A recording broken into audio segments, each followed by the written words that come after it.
好啦，我们预备心祷告呀。感谢赞美全能慈爱的天父上帝，主耶稣基督，亲爱的圣灵，你是我们所敬拜三位一体独一的真神，我们要向你感恩。主啊，感谢你，今天你仍然带领了我们这个中文的小组，可以聚在一起，我们可以来分享你的话，来听你的话，借着你的仆人张大卫。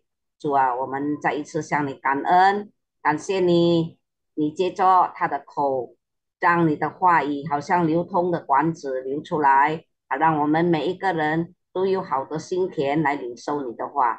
感谢你的恩典，也祝福在这个时候来参加的我们的弟兄姐妹，还没有来到的，也求主你感动他们，让他们也可以一起来学习你的话。感谢你，求你的圣灵充满我们每一个人，让我们都可以留心你的话语。谢谢你的恩典，赞美你。我们将这样的感恩、祷告、祈求，是奉靠我们救主耶稣基督的圣的名求的。阿门。我们有来唱三个歌，今晚上呀。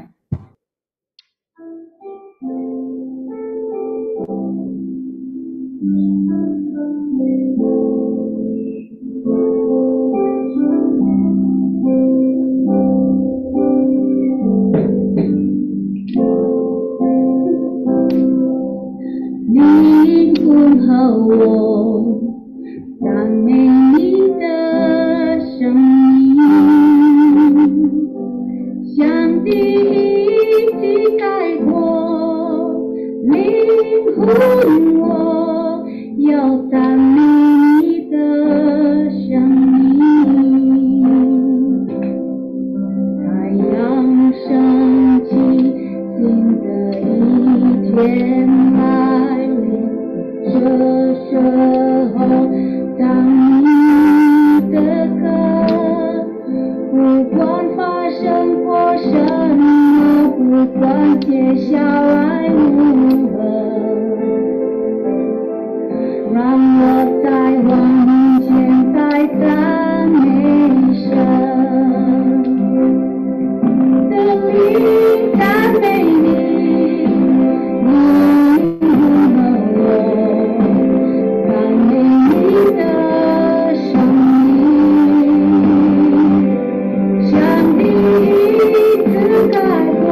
来，我们祷告，主耶稣，谢谢你，今天我们还有机会敬拜赞美你，听你的话语，颂赞都归于你，荣耀都归于你。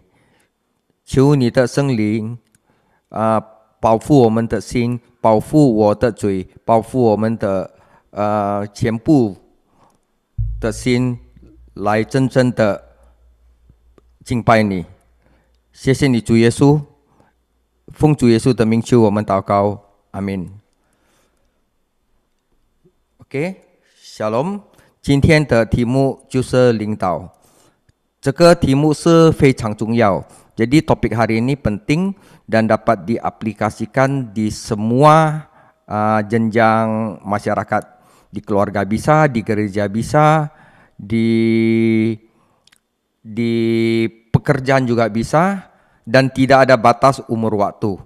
Karena Musa waktu dia disuruh untuk memimpin, dia 80 tahun saudara. Ya. Jadi kalau kita belum ada yang 80 tahun ya kita masih muda semua ya. Oke, saya mulai. Pendahuluan. Saudara, ada 3 tingkatan kepemimpinan yang akan saya bahas hari ini. Satu adalah kepemimpinan transaksional. Di sini saya akan kasih contoh adalah Musa. Jadi kepemimpinan transaksional adalah gaya kepemimpinan yang didasarkan pertukaran imbalan dan hukuman. Pemimpin transaksional memotivasi pengikutnya dengan menetapkan imbalan yang jelas dan memberikan penghargaan untuk memenuhi harapan tersebut. You ikut gua. Kalau misalnya you ikut gua, nanti kalau gua dapat perak, gua kasih you perak. Ya. Nah, kayak begitu. Jadi, tapi kalau misalnya pemimpinnya nggak bisa kasih dia how to, akan ditinggal. Nah, kayak begitu. Nah, kepemimpinan kedua adalah kepemimpinan transformatif. Di sini sebagai contoh adalah Yosua. Kepemimpinan transformasional adalah pemimpin yang menciptakan visi bersama untuk masa depan dan membangun di sini yang penting kepercayaan serta rasa hormat dari para pengikutnya. Jadi tidak lagi demi uang atau demi sesuatu pengikutnya mengikut pemimpin ini, tetapi karena dia sudah lihat pemimpinnya itu patut untuk dihormati, direspek. Karena itu dia bilang, kemanapun aku pergi, aku akan ikut kamu. Itu adalah kepemimpinan transformatif. Contohnya Yosua. Tetapi ada satu tingkat kepemimpinan yang paling tinggi, yaitu kepemimpinan sejati. Di sini saya kasih contoh, yaitu Tuhan Yesus. Kepemimpinan ini adalah kepemimpinan yang berfokus memuridkan untuk menciptakan dan melahirkan pemimpin berikutnya.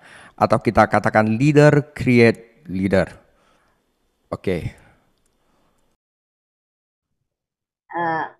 今天我要介绍，我今天将讨论3个层次的领导力。Dengar nggak？ 第一，交易型领导，摩西。交易型领导是一种基于奖励和惩罚交换的领导风格。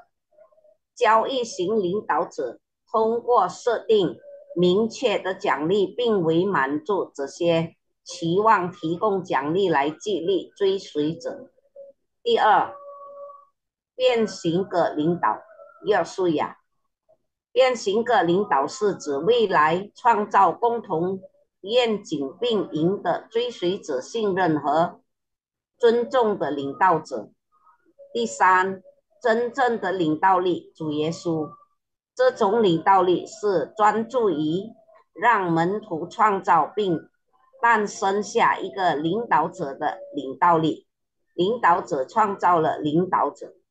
Sekarang saya mulai dengan kepemimpinan transaksional ya. Di sini Alkitab menceritakan banyak sekali, cuman kadang-kadang kita tidak bisa melihat saja ya. Kepemimpinan Musa transaksional. Musa tinggal di padang gurun selama 40 tahun. Akhirnya Tuhan menampakkan diri kepada Musa dan tiba-tiba, Musa kau jadi pemimpin. Ya kan? Nah, kita lihat Keluaran 3 ayat 10. Jadi sekarang pergilah, aku mengutus engkau kepada Firaun untuk membawa umatku orang Israel keluar dari Mesir. Tetapi Musa berkata kepada Allah, siapakah aku ini? Maka aku akan menghadap Firaun dan membawa orang Israel keluar dari Mesir. Lalu Musa lagi berkata kepada Allah, tetapi apabila aku mendapatkan orang Israel dan berkata kepada mereka, Allah nenek moyangmu yang telah mengutus aku kepadamu, dan mereka bertanya kepadaku, bagaimana tentang namanya? Apakah yang harus kujawab kepada mereka? Aku adalah jawaban Tuhan. Nah, Keluaran 4 ayat 10, lalu kata Musa kepada Tuhan, Tuhan, aku ini tidak pandai bicara, dahulu pun tidak, dan sejak engkau berfirman kepada hambamu pun tidak, sebab aku berat mulut dan berat lidah. 摩西领导力就是交易。摩西在沙漠中生活了40年，神向摩西显现，任命摩西为以色列人的领袖。出埃及记3章10节，故此我要打发你去见法老，使你能以将我的百姓以色列人从埃及领出来。第11节，摩西对神说：“我是什么人，竟能去见法老，将以色列人从埃及领出来呢？”第13节，摩西对神说：“我到了以色列人那里，对他们说：你们祖宗的神打发我到你们这里来。他们若问我说，他叫什么名字？我要对他们说什么呢？我是自有永有。”是神的回答。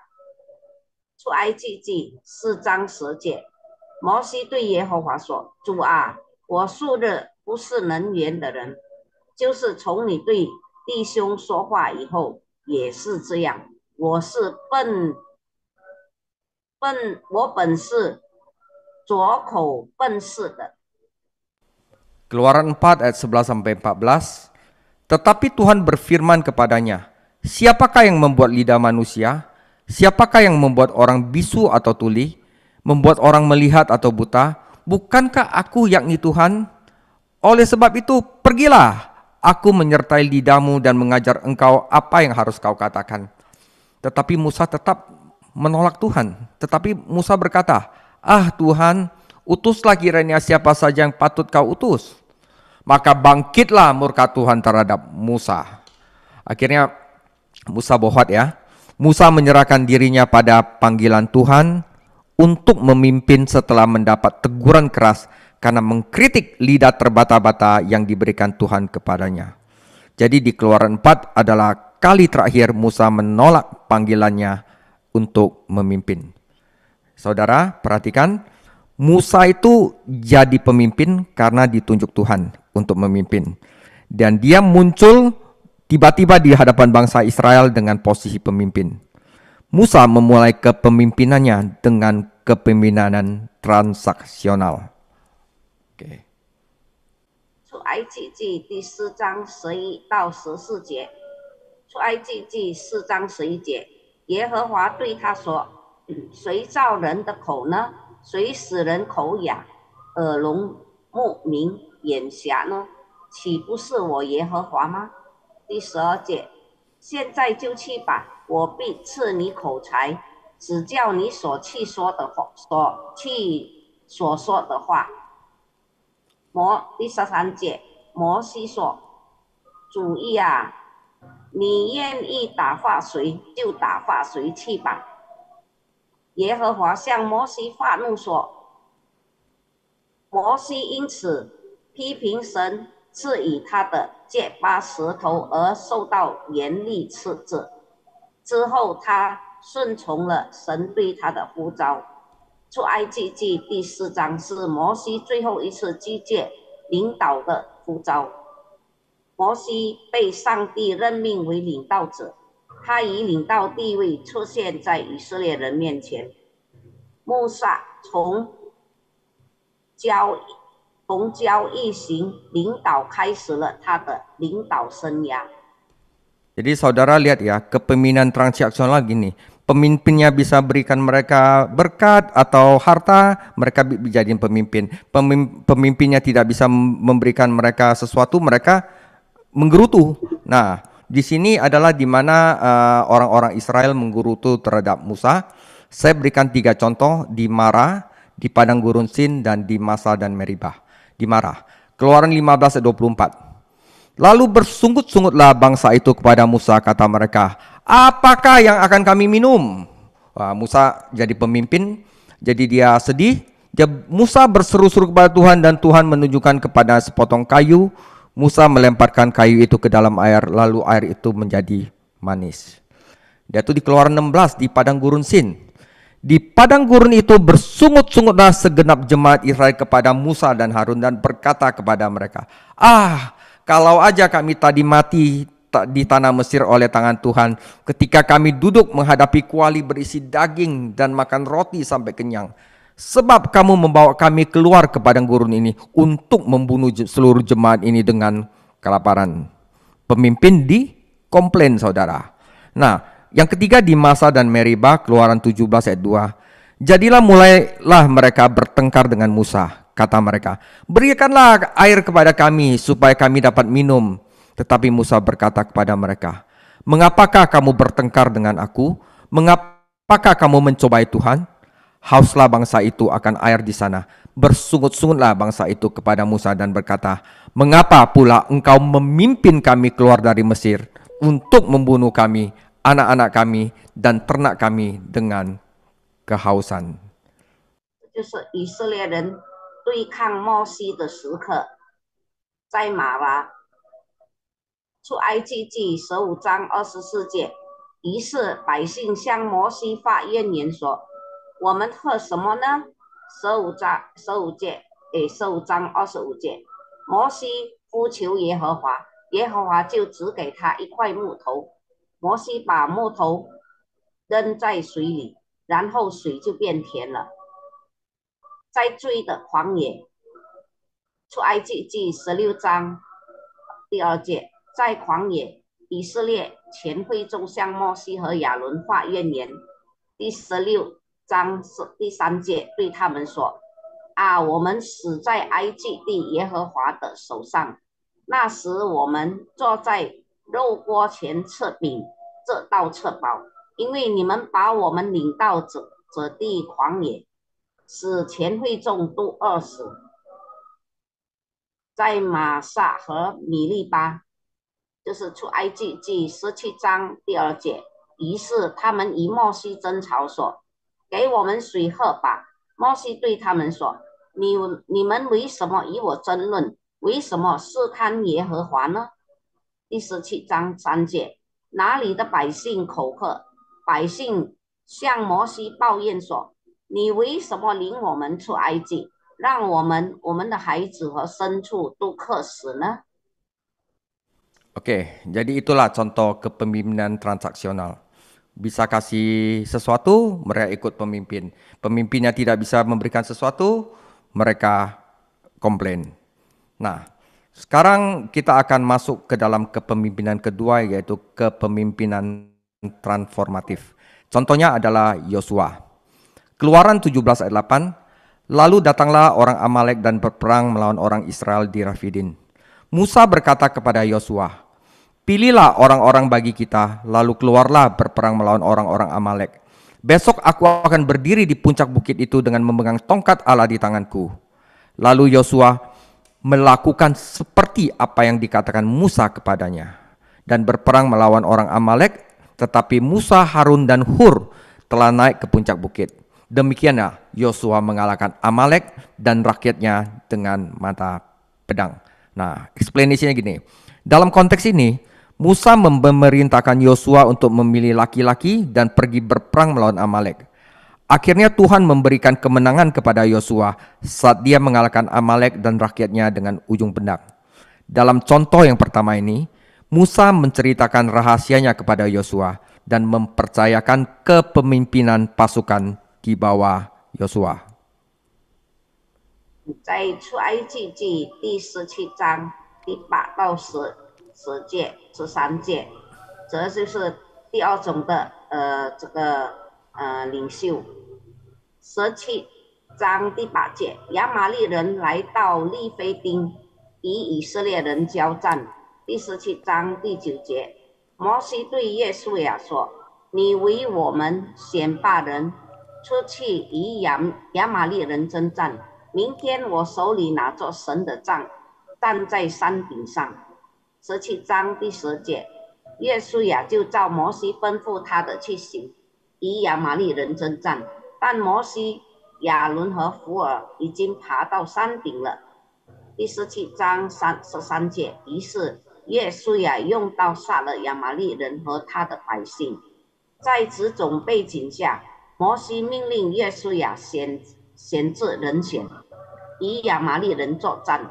最后，当约书亚用刀剑击败亚玛力人和他的人民时，上帝赐予他胜利。在第一个例子中，摩西向约书亚透露了他的秘密，并委托约书亚领导军队。 Contoh kedua, Keluaran 17 dan 14, kemudian berfirmanlah Tuhan kepada Musa, tuliskanlah semuanya ini dalam sebuah kitab sebagai tanda peringatan, dan ingatkanlah ke telinga Yosua bahwa aku akan menghapuskan sama sekali ingatan kepada Amalek dari kolong langit. Lalu Musa mendirikan sebuah mezbah dan menamainya Tuhanlah panji-panjiku. Ia berkata, tangan di atas panji-panji Tuhan, Tuhan berperang melawan Amalek turun-menurun. Saudara, di sini Tuhan menyuruh Musa untuk menuliskan kemenangan melawan Amalek dalam sebuah buku sebagai peringatan. Kewajiban yang Tuhan berikan kepada Musa dan tugas Musa adalah membacakan hal ini kepada Yosua berulang kali. Ingatkanlah ke telinga Yosua. Nah, seperti itu. Jadi saudara, salah satu elemen leadership, salah satu elemen pemuridkan yang ditunjukkan oleh hubungan antara Musa dan Yosua adalah bahwa Musa, sang mentor, mengulangi pekerjaan dan jalan Tuhan kepada muridnya Yosua.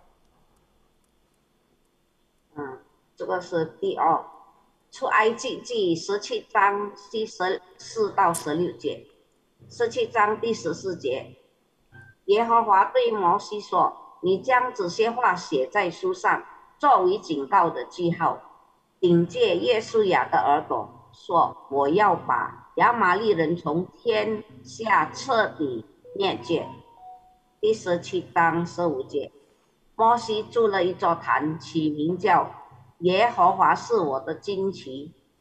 第17章16节，他说：“手举在耶和华的旗帜上，耶和华世世代代都与亚玛力人征战。”在这里，上帝告诉摩西将战胜亚玛力人的胜利写在一本书中，作为警告。神赋予摩西的义务就是把这句话一遍又一遍地读给约书亚听。因此，摩西和约书亚之间的关系所表明的门徒训练的要素之一，就是摩西作为导师，向他的门徒约书亚重复神的工作和道路。 Ketiga, cara pemuritan Musa ke Yosua. Lalu bangunlah Musa dengan Yosua abdinya, maka naiklah Musa ke atas gunung Allah itu. Maka Musa mendaki gunung dan awan itu menutupinya. Kemudian diam di atas gunung Sinai dan awan itu menutupinya 6 hari lamanya. Pada hari ke-7 dipanggillah Musa dari tengah-tengah awan itu. Tampaknya kemuliaan Tuhan sebagai api yang menghanguskan di puncak gunung itu pada pemandangan orang Israel.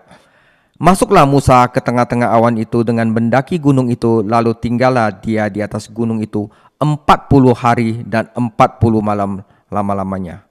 Saudara, dalam hal ini, guru dan murid Musa dan Yosua naik ke gunung Sinai. Mereka melakukan perjalanan bersama-sama, tetapi hanya Musa naik ke puncak untuk bertemu dengan Tuhan. Yosua melihat gurunya bertemu dengan Tuhan. Dia melihat Tuhan bertemu dengan Musa.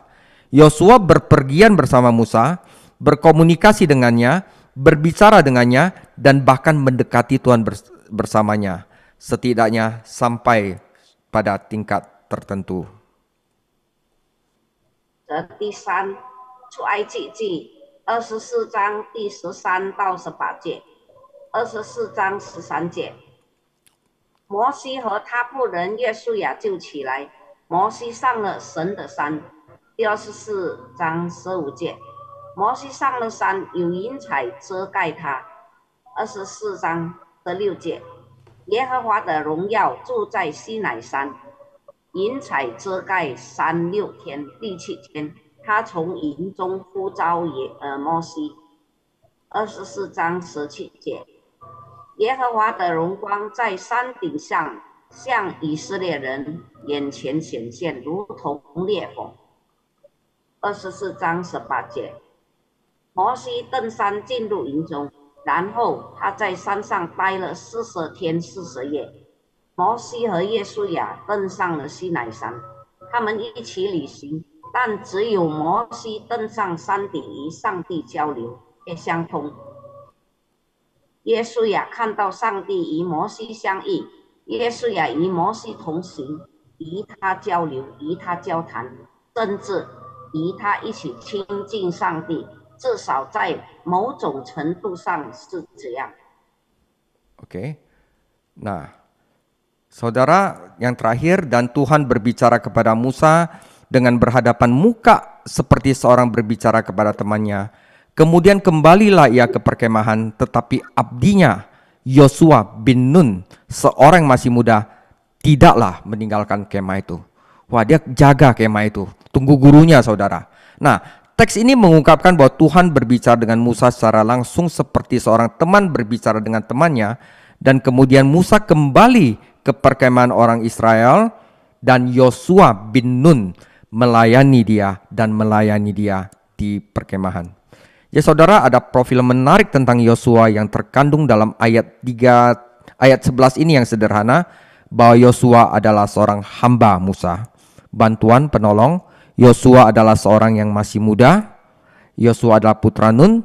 Yosua tetap dekat dengan Musa. Dia tidak akan meninggalkan perkemahan tempat Musa berada. Setia, saudara ya.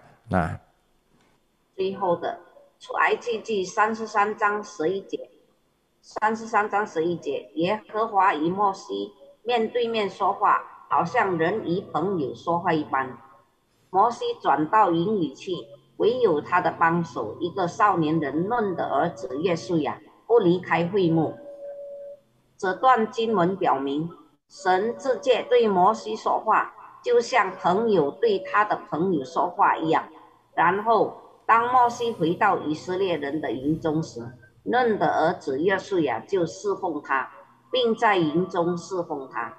只借简单的诗句中有一段关于约书亚有趣的简介：第一，约书亚是摩西的仆人、帮助者；第二，约书亚是一个年轻人，就是年轻人；第三，约书亚是嫩的儿子；第四，约书亚仍然与摩西保持密切关系，他不会离开摩西所在的营地。阿们。 amin.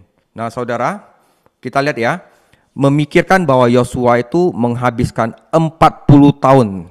Pemuritan di dalam Alkitab yang paling panjang adalah 40 tahun bersama Musa sebagai asistennya, pembantunya, hambanya, orang-orang kepercayaannya sebelum mengambil alih kepemimpinan atas Israel adalah sebuah karakteristik yang sangat mendalam. Yosua begitu sering bersembunyi di balik layar. Bahkan dia sering disebut sebagai hamba pelayan Musa. Dia ada di belakang, dia adalah seorang hamba, dia adalah penolong Musa, pemimpin Israel yang ditunjuk. Betapa rendah hati yang Yosua tunjukkan. Sungguh hati seorang pelayan dan kurangnya promosi diri. Nah, Yosua belajar dari Musa. Yosua melihat Musa. Yosua mendengar ajaran Musa. Yosua melihat mujizat yang dilakukan Tuhan melalui Musa. Dan atas permintaan Musa, Yosua tidak diragukan lagi menyaksikan bahkan dosa-dosa Musa, yaitu memukul batu karang, kemarahan dan frustasi atas bebalnya umat Israel. Dan mungkin Yosua melihat banyak masa sulit-sulit lainnya. Dalam selama lebih dari 40 tahun hubungan pemuritan ini, Yosua telah belajar tentang kepemimpinan. 最后的这个约书亚是一位变革型领导者。约书亚在担任以色列的领袖之前，与摩西一起度过了40年，作为他的助手、仆人和知己，这是一个非常深刻的特征。约书亚经常躲在幕后，事实上，他经常被称为摩西的仆人，仆人，他在幕后，他是仆人，他是以色列被任命的领袖，摩西的帮助者。耶稣也表现出多么谦卑啊，多么仆人的心，多么不自我推销啊！耶稣也向摩西学习，耶稣也看见了摩西，耶稣也听到了摩西的教导，耶稣也看到神通过摩西，并因摩西的要求所行的神迹。耶稣也无疑目睹了摩西的罪孽，击打磐石，以色列人的愤怒和沮丧，以及可能还有许多其他困难时期。在这40年的门徒关系过程中，耶稣也学会了领导力。Amin. Jadi kepemimpinan Yosua adalah kepemimpinan transformatif. Yosua adalah pemimpin yang menciptakan visi bersama Tuhan untuk masa depan dan membangun kepercayaan dan rasa hormat dari bangsa Israel. Lihat ya, bangsa Israel kalau nggak ada makanan dia berteriak kepada Musa. Dia komplain kepada Musa. Tetapi kepada Yosua beda. Yosua 1 ayat 16. Lalu mereka, yaitu bangsa Israel, menjawab Yosua katanya, segala yang kau perintahkan kepada kami akan kami lakukan, dan kemanapun kami akan kau suruh, kami akan pergi. Sama seperti kami mendengarkan perintah Musa, demikianlah kami akan mendengarkan perintahmu. Hanya Tuhan Allahmu kiranya menyertai engkau seperti ia menyertai Musa. Setiap orang menentang perintahmu dan tidak mendengarkan perkataanmu, apapun yang kau perintahkan kepadanya, dia akan dihukum mati. Hanya kuatkan dan teguhkanlah hatimu. Jadi lihat ya, selama 40 tahun dia itu orang Israel itu melihat apa yang Yosua lakukan terhadap Musa. Karena itu selama 40 tahun menjadi hamba Musa, orang Israel itu telah melihat bagaimana Yosua dipercaya, bagaimana Yosua setia, bagaimana Yosua taat kepada pemimpinnya Musa. Yosua sudah mendapat kepercayaan dan rasa hormat dari bangsa Israel karena dia hormat kepada pemimpinnya Musa. Inilah kepemimpinan transformatif. 我们来看约书亚的领导力，变革性的。约书亚是一位领导者，他与上帝一起创造了未来的愿景，并赢得了以色列人的信任和尊重。约书亚记1章16节。他们回答约书亚说：“凡你所吩咐我们的，我们都必遵行。你差我们去哪里，我们也必去。”1章17节，我们怎么样听从摩西的吩咐，也必照样听从你的吩咐。1章18节，凡抗击你的命令，不听你的话的，无论你吩咐他什么，都必被致死。只要你刚强，心里鼓起勇气吧。在担任摩西仆人的40年里，以色列人看到了约书亚是如何被他的领袖摩西信任、忠诚和顺从的。约书亚赢得了以色列人的信任和尊重，因为他尊重他们的领袖摩西。这就是变革型的领导。Nah, saudara, sebelum saya masuk ke kepemimpinan Tuhan Yesus, kita lihat Yosua berhasil menjadi kepemimpinan transformatif. Dia dihormati oleh segenap bangsa Israel karena apa yang dia lakukan terhadap Musa. Tetapi dia ada kelemahan, saudara. Yosua tidak menciptakan penerusnya. Akhirnya bangsa Israel terpecah-pecah sehingga Tuhan harus membangkitkan hakim-hakim untuk membela bangsa Israel. Yosua telah menjadi pemimpin yang transformatif, tetapi dia tidak menciptakan pemimpin baru. Karena itu ada level kepemimpinan yang paling tinggi, yaitu kepemimpinan sejati. Di sini saya akan beri contoh Tuhan Yesus sendiri. Saudara, banyak orang yang saya lihat di kalangan pemimpin saat ini fokus untuk menjangkau banyak orang, masyarakat luas. Nah, pemimpin yang sukses itu harus berbicara di konferensi besar, menjadi pembawa acara televisi atau radio populer, menerbitkan buku terlaris, menulis blog yang sukses atau terlibat dalam media sosial. Sederhananya, Tujuan mereka adalah ingin memperluas pengaruhnya kepada sebanyak mungkin orang. Memang tidak ada yang salah dengan itu. Tetapi saudara, kepemimpinan yang Tuhan Yesus ajarkan itu jauh berbeda. Namun Tuhan Yesus mempunyai strategi kepemimpinan yang jauh berbeda. Dia tidak memulainya dengan popularitas. Tujuannya bukanlah popularitas. Faktanya, meskipun kedengarannya aneh saat ini, dia secara aktif melarang publisitas. Pada lebih dari satu kesempatan setelah melakukan mujizat yang mencengangkan, dia mengatakan kepada orang-orang yang menyaksikan, jangan beritahu siapapun apa yang telah engkau lihat. 我们现在来看真正的领导力，主耶稣。我今天在领导圈子里看到了许多人都专注于接触更广泛的事情。成功的领导者在重大会议上发言，主持流行电视和广播节目，出版销唱书，撰写成功的博客与参与社会媒体。简而言之，他们的目的是将影响力广大到尽可能多的人，没有错。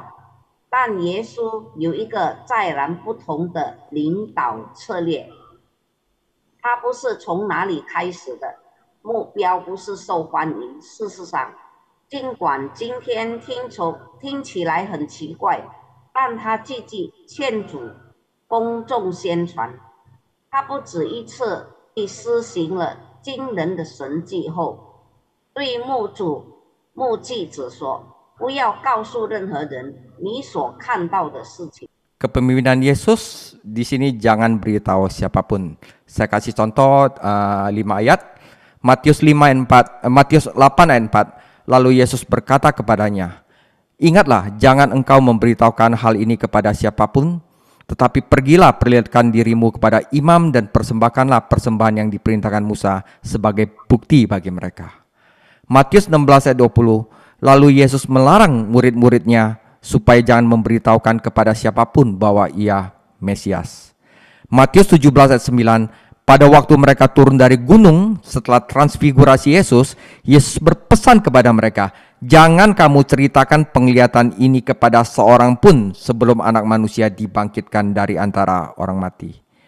Lukas 8 ayat 56, dan takjublah orang tua anak itu, tetapi Yesus melarang mereka memberitahukan kepada siapapun juga apa yang terjadi itu. Markus 7 ayat 36, Yesus berpesan kepada orang-orang yang ada di situ supaya jangan menceritakan kepada siapapun, tetapi makin dilarangnya mereka, makin luas mereka memberitakannya. 耶稣的领导不要告诉任何人。马太福音第8章4节，耶稣对他说：“你纪念，不要将指示告诉任何人，只要去把你身体给祭司查看，又献上摩西所吩咐的供物，给他们证据。”马太福音16章20节，耶稣吩咐门徒不要告诉任何人他是弥赛亚。马太福音17章第9节，他们下山的时候，耶稣对他们说：“人子还没有从死里复活，你们不要将这异象告诉任何人。”路加福音第8章56节，孩子的父母很稀奇，耶稣却禁止他们将所发生的事告诉任何人。马可福音第7章36节，耶稣吩咐哪里的人不要将此事告诉任何人，但他越禁止他们就越广泛地传播它。 Nah saudara, kita udah mulai pada puncaknya. Saya akan persembahkan 5 kepemimpinan Yesus Kristus. Sebaliknya Yesus berfokus pada kedalaman dan dampak jangka panjang. Untuk mencapai hal ini, Tuhan Yesus memiliki 5 strategi kepemimpinan. Yang pertama, Tuhan Yesus memimpin dirinya sendiri. Disinilah semua kepemimpinan dimulai. Kepemimpinan diri mendahului kepemimpinan tim atau pengaruh publik. Jika Anda tidak bisa memimpin diri sendiri, Anda mungkin tidak bisa memimpin orang lain. Inilah sebabnya Yesus seringkali menyendiri di tempat sunyi untuk berdoa. Dia melawan iblis untuk membuktikan karakternya. Dan ia tahu bahwa karakternya, identitasnya adalah landasan pelayanannya. Yang kedua, dia memilih 3 murid terdekat. Yesus memiliki lingkaran dalam yang terdiri dari Petrus, Yakobus, Yohanes. Dia mengajak mereka jalan-jalan yang khusus. Dia membiarkan mereka menyaksikan kemuliaan yang terbesar dan pencobaan-pencobaan yang paling dalam. Dia berdoa bersama mereka. Dia mengajari mereka hal-hal yang tidak dia ajarkan kepada orang lain. Dia bahkan memperkenalkan mereka kepada keluarga surgawinya. Mereka 3 orang ini adalah teman terdekat dan orang kepercayaan Tuhan Yesus. 我们来看耶稣的领导力有5个策略。相反，耶稣专注于深度和长期影响，为了实现这一目标，主耶稣制定了5种领导策略。第一，他自己领导，只是所有领导力的开始。自我领导先于团队领导的公众影响力。如果你不能领导自己，你就不能也不应该领导别人。这就是为什么耶稣常常退到一个安静的地方去祷告。他与魔鬼作战，以证明他的品格。我们可以见马太福音第4章1到11节。他知道他的品格，他的身份是他事工的基础。他选择了3个最洁净的学生，耶稣的开心圈子由彼得、雅各和约翰组成。他带他们去一次特别的郊游，他让他们见证了他最大的荣耀和他最深的考验。他和他们一起祈祷，他教给他们一些他没有教过其他人的东西。他甚至把他们介绍给他的天上家庭，他们是他最亲密的朋友和知己。 Ketiga, Tuhan Yesus memuridkan 12 murid. Dia memilih ke-12 murid untuk bersamanya. Dia mengajar mereka, juga memberikan mereka tugas, namun dia juga berbagi kehidupan sehari-harinya dengan mereka. Seperti yang dilakukan Rasul Paulus bertahun-tahun kemudian, dia mencurahkan seluruh hidup kepada murid-muridnya. Oleh karena itu, ia mempercayakan kepada mereka kuasa untuk melakukan pekerjaan yang telah ia lakukan sendiri. Faktanya, dia berjanji kepada mereka bahwa mereka sebenarnya akan melakukan pekerjaan yang lebih besar. Yang keempat, yaitu Tuhan Yesus memobilisasi 70 orang. Yesus memiliki kelompok 70 orang di mana dia memberikan tugas khusus. Dia mengirim mereka berdua-dua. Dia meminta mereka memiliki komitmen yang besar. Dia hampir tidak memberi mereka sumber daya apapun, namun dia menuntut agar mereka melakukan mujizat. Tuhan Yesus mengatakan kepada mereka untuk mengharapkan pertentangan di dalam dunia dan tidak menjanjikan imbalan duniawi. 我们来看耶稣的领导力5个策略。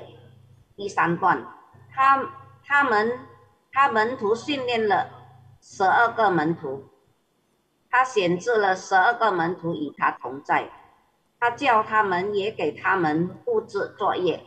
不过，他也与他们分享自己的日常生活，正如使徒保罗多年后所做的那样，他将一生奉献给了他们，因此他将他自己所做的工作托付给他们。事实上，他应许他们实际上会做更大的事。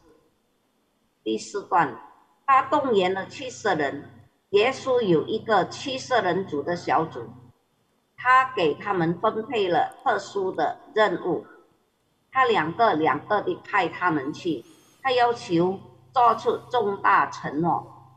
他几乎没有给他们任何资源，但他要求他们创造奇迹。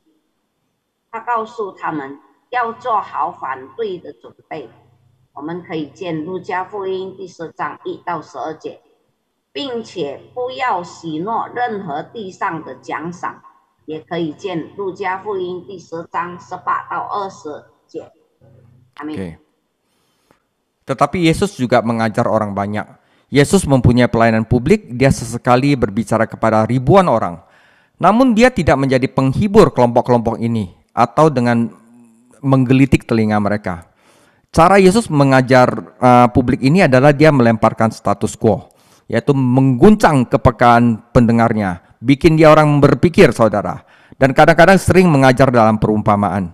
Menariknya, dia tidak perlu untuk menjelaskan semua. Dia tidak perlu mengklarifikasi semuanya. Dia sering membuat pendengarnya bingung dan bertanya-tanya apa maksudnya.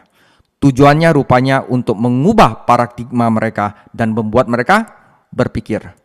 Nah, saudara, kelihatannya aneh ya. Tapi strategi kepemimpinan Tuhan Yesus ternyata berhasil dengan baik. Dalam satu generasi, para pengikutnya menjungkir balikan dunia. Lihat Kisah Para Rasul 17 ayat 6. Tetapi ketika mereka tidak menemukan keduanya, mereka menyeret Yason dan beberapa saudara ke hadapan pembesar-pembesar kota sambil berteriak, katanya, orang-orang yang mengacaukan seluruh dunia telah datang juga kemari.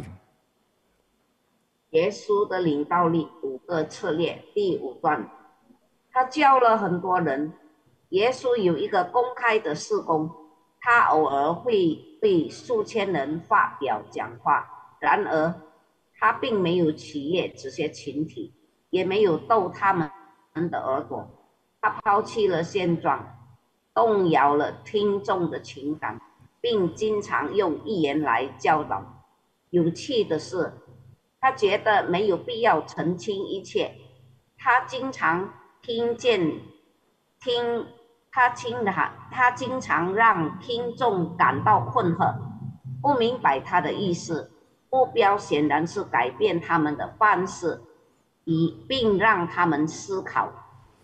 耶稣的领导策略被证明是成功的，在一代人的时间里，他的追随者彻底颠覆了世界。我们可以见《使徒行传》17章第6节，《使徒行传》17章第6节，竟找不着他们，就把爷孙和几个弟兄拉到城里的官长面前，看作说，扰乱天下的人也到这里来了。 Saudara, ini refleksi atas kepemimpinan Tuhan Yesus. Saudara, saya sendiri setelah berinteraksi dengan para pemimpin di setiap tingkatan dan masyarakat selama lebih dari 20 tahun, pengamatan saya adalah bahwa sebagian besar pemimpin hanya fokus pada 2 strategi terakhir, yaitu untuk berbicara di tempat publik yang besar. Ya, bahwa sebagian besar pemimpin hanya fokus pada 2 strategi terakhir. Mereka mempunyai pelayanan pengajaran umum dan mereka pandai memobilisasi kelompok untuk tugas-tugas tertentu. Itu bagus, saudara. Ya, namun sangat sedikit yang sengaja melatih sekelompok kecil murid.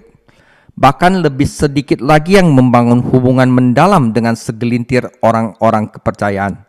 Hanya sedikit yang masih bisa berperilaku baik. Akibatnya, hal-hal tersebut tidak mempunyai dampak jangka panjang yang dapat mereka timbulkan. Saudara, semakin saya dewasa dalam pengalaman hidup, semakin banyak nilai yang saya lihat untuk mendalami beberapa hal. Memimpin massa yang besar itu akan memenuhi ego saya. Tetapi hal itu tidak menjamin dampak akan bertahan lebih lama dan efektif. Saudara, dengan ini, saya lebih suka untuk memimpin dalam kelompok kecil dan menjadi kelompok kecil ini kelompok yang bermutu dan memiliki dampak pada dunia, saudara. 对耶稣领导地位的反思，在与社会各个层面的领导者交往了20多年后，我的观察是，大多数领导者只关注后2个策略，而跳过前3个策略。他们有一段性的节服务，并且善于动员小组完成特定的任务。然而，很少有人刻意培养小批学生，与少数值得信赖的人建立深厚关系的人就更少了。只有少数人还能表现得很好，因此这些事情呼吁产生应有的长期影响。我的人生经历越成熟，我就能越看到深入研究某些事物的价值。带领一大群人满足了我的致富，但这并不能保证产生特久有效的影响。我更喜欢领导小团体，并使这些团体成为对世界有影响力的优质团体。阿明。Jadi saudara, aplikasi dalam 3 kepemimpinan, pertama adalah transaksional leadership, itu terjadi karena kalian diberi posisi, diberikan otoritas, tanpa kita dapat membuktikan kita dapat melakukan ini. Saudara, jika kita di level ini, ya, misalnya kita di dalam satu gereja atau di dalam satu perusahaan, tiba-tiba dikasih posisi oleh pemimpin. Nah, jika kita di level ini, ketahui deskripsi pekerjaan Anda harus terima tanggung jawab dan berusaha melakukan lebih dari apa yang diharapkan. Nah, saudara, jika Anda berada di level kepemimpinan transformatif, ini Anda menjadi leader karena Anda sudah direspek secara tulus oleh bawahan Anda, dan ini didasarkan hubungan, saudara, relationship. Jika kita ada di level ini, kita harus peduli kepada orang-orang yang bekerja dengan Anda, dan sertakan orang lain dalam pekerjaan Anda. Dan juga kita harus belajar bagaimana menghadapi orang yang sulit, karena di setiap tempat pasti ada orang yang sulit. Itu adalah kepemimpinan transformatif.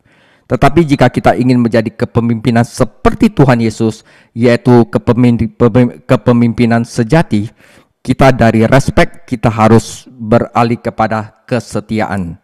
Dan kita yang harus dilakukan adalah people development, membangun orang lain.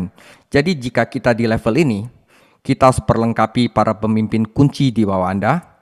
Jadilah model untuk diikuti orang lain, dan kembangkan tim inti yang akan melengkapi kekuatan Anda. Jadi ini adalah summary-nya dari aplikasi kepemimpinan. 领导力应用，我们看有3种啊，交易型领导，位置权威。如果我们处于这个水平，第一，了解你的职位描述；第二，承担责任；第三，做超出预期的事。第二种，典型的领导，尊重以及人际关系。如果我们处于这个水平，关心与你一起工作的人；第二，让其他人参与你的工作；第三，学会与难相处的人打交道；第三个的真正的领导者就是主耶稣，忠诚、人才发展。如果我们处于这个水平，第一，装备你手下的主要领导者；第二，成为他人效仿的榜样；第三，建立一支与你的优势互补的开心团队。Amin. Saudara, demikian hari ini punya sharing tentang kepemimpinan. Semoga bisa membantu Anda dan semoga kita semua dapat mengikuti apa yang Tuhan Yesus ajarkan, yaitu kita mengorbankan diri kita sendiri untuk membangun orang lain agar pekerjaan kita ada pemimpin lain yang dapat meneruskannya. Tuhan Yesus memberkati. Minggu depan, 2 minggu lagi kita akan belajar tentang 破碎罪人的希望. Jadi pengharapan bagi orang berdosa yang kelihatannya sudah hancur, tapi ada harapan. Nah, di sini saya akan bahas. Tuhan Yesus memberkati. 感谢赞美全能慈爱的天父上帝，主耶稣，亲爱的圣灵，谢谢你，主啊，在这个晚上，借着张老师的分享教导，让我们能够更清楚明白，主啊，你是全能的神，主啊，你的带领，你的教导是实在的，主啊，因为我们人都是很有限的，主，无论是摩西，无论是约书亚。主啊，都是很有限的。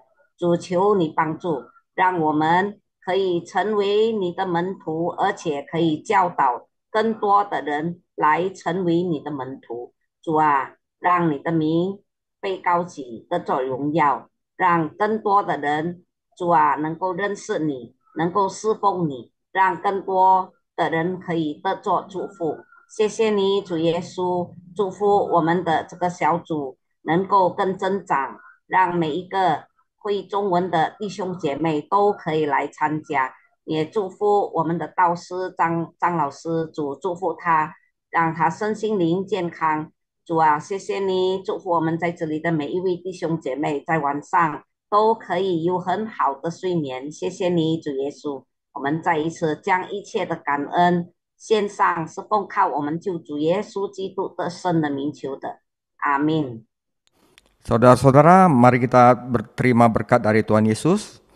Semoga Allah damai sejahtera menguduskan kita semua seluruhnya, dan semoga roh jiwa tubuh kita terpelihara sempurna dengan tak bercacat pada kedatangan Tuhan Yesus kedua kali. Ia yang memanggil kita semua adalah setia. Kasih karunia Tuhan Yesus, Tuhan kita, menyertai kita sekalian. Sama-sama kita katakan, amin.